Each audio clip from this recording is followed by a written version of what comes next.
Hi, welcome to Miracle Making Psychology and Tarot Tools with my 10-minute micro lesson. Today I want to talk about unconditional happiness. This is a concept which is discussed much less than unconditional love, even though they are close, depending on how you define unconditional love, of course. In my opinion, they are not exactly the same. You probably noticed that most people think in the following way: if or then, whichever you prefer, I get this, I will be happier. Familiar thinking, right? And what if I told you there was a different option? If I have this, I'm happy.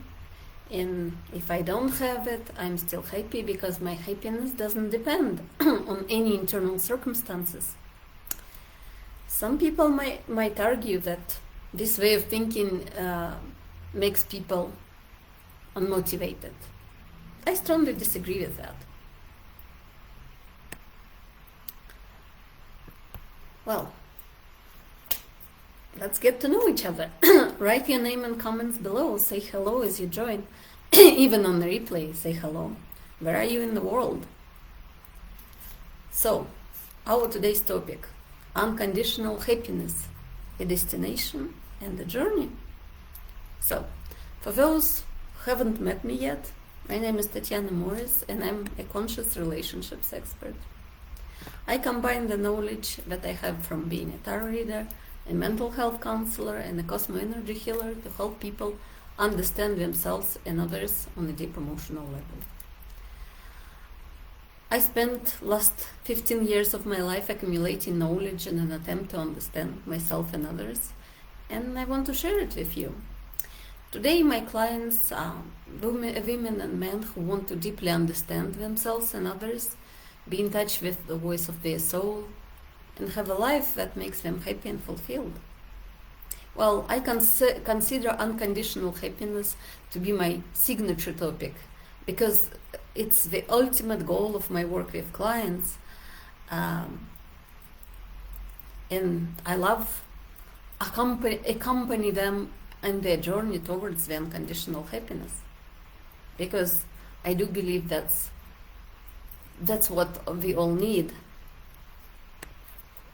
So that's our topic today: unconditional happiness, a destination and a journey. Have you ever heard about unconditional happiness before? Type yes in comments. Okay, let's dive in. So what is the unconditional happiness?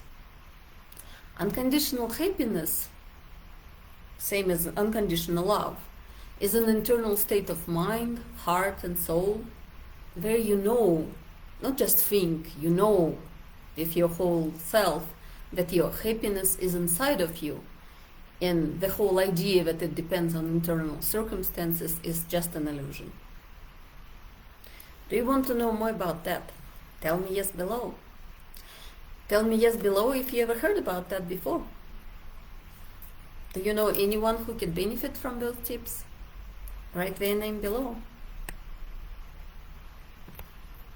Okay, so as I said earlier, someone might argue that unconditional happiness is a state of permanent laziness and absence of motivation.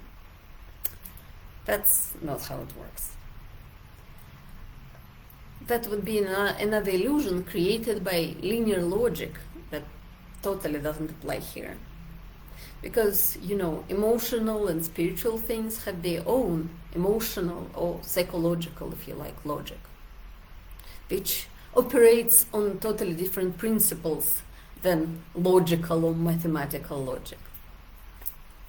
Anyway, in the state of unconditional happiness, people become internally motivated by the things that make them happy. They follow the joy of creating something, bringing something into the material world. And that's an amazing motivation within itself. Because in reality, we don't need all those external motivators, which, let me tell you, don't work anyway. But okay, that's a topic for another day. So, unconditional happiness is an internal state. So the main question, of course, is how to achieve that state and stay there as long as possible. Well, I'd love to hear your answer and have a discussion about that. But while you decide on what your answer is, let me share mine. To achieve the state of unconditional happiness, we need to remove those conditions that we all tend to put on our happiness. We need to consciously see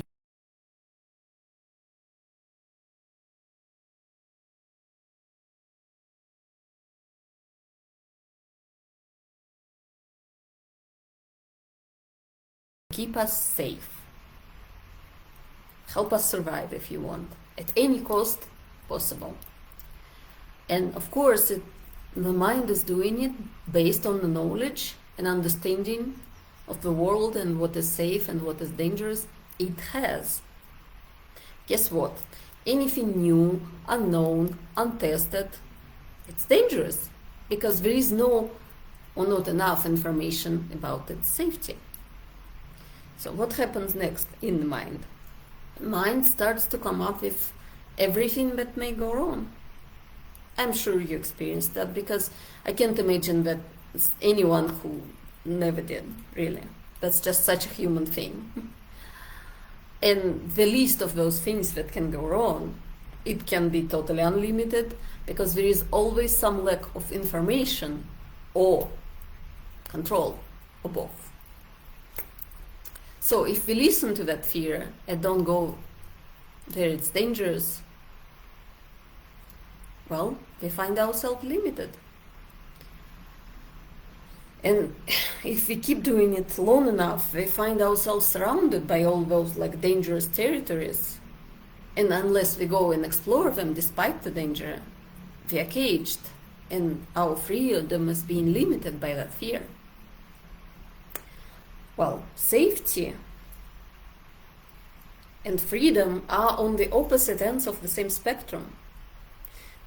As with any other extremes, we need both, but in more reasonable amounts, because going to either end, makes us unhappy. So, obviously, the balance of how much of each we need is a very individual, dynamic thing. It changes, it grows, that's why it's a journey. And so how to achieve that in each individual case? Well, you can guess my answer pretty easily if you've heard me talk before.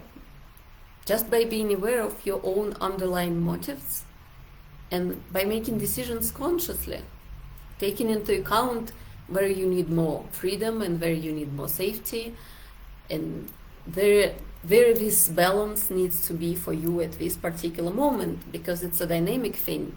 There is no one recipe that can be replicated every single time for everyone of you do this and this is how it works. No, it's very individual. It's not how it works. So, back to unconditional happiness. When our mind, trying to take care of us in its own limited way, creates those conditions, it's based on the information it knows. So it's our job to be aware of the processes happening inside of us to remove those conditions. Obviously, it could be helpful if we could also expand the knowledge available to the mind, so it could be a little less limited. However, limitations is part of how the mind operates. So that's why have unlimited mind is impossible. That's just part of how it works. So, do you need any help with seeing your mind's limitations? Do you need help with figuring out conditions you put on your own happiness? And do you want them removed? If so, you are in the right place. This is exactly what I do. I help people see the limitations of their mind and remove those conditions on the happiness through increased consciousness and awareness. I use all those different skills and tools that I have for that. My own intuition, my experience as a mental health therapist, tarot cards. Sometimes the understanding of beliefs and limitations is enough, but sometimes it's not, because this understanding may just be on a surface level and not sink in deep enough. So in those cases, I use cosmic energy to help people remove the limitations on a deep energetic level. So, do you want to know more? Do you want to continue this conversation? If so, use the link below. Thank you for listening.